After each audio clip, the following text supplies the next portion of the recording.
For last week, I wanted you guys to find the center of gravity, which you did, the line of the hip, and then highlight the foot that had the most weight on, um, which is something that you should get by finding the center of gravity. So this one, let's go one by one. So the center of gravity here, I would say it's actually a little bit behind him. Let me change the color.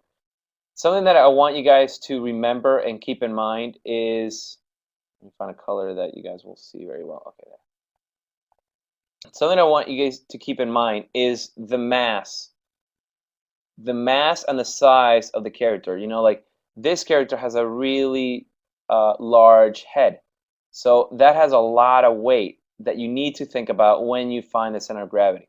You know, this here, this is pretty big as well. So these two areas are the biggest of them all, right?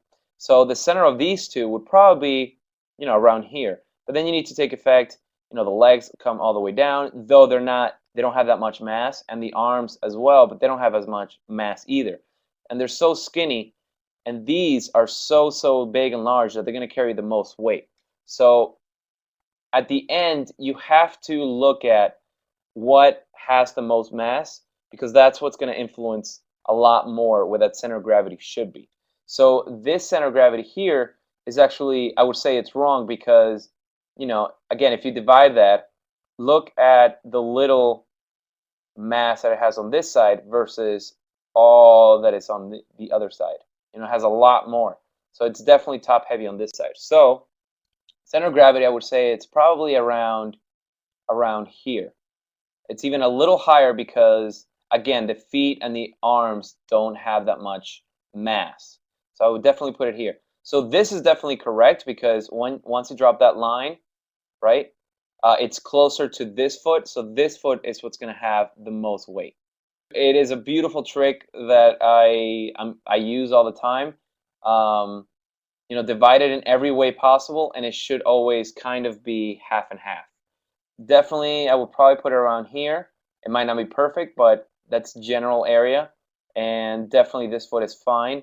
And now the hip. Now this is a little tricky to draw because it's profile, but you have to draw it, you know, you guys don't need to draw it this way, but you know, it's kind of like this,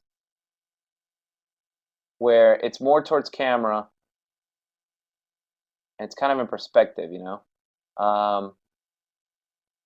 So it's not so much like this because the hip is actually from here to here.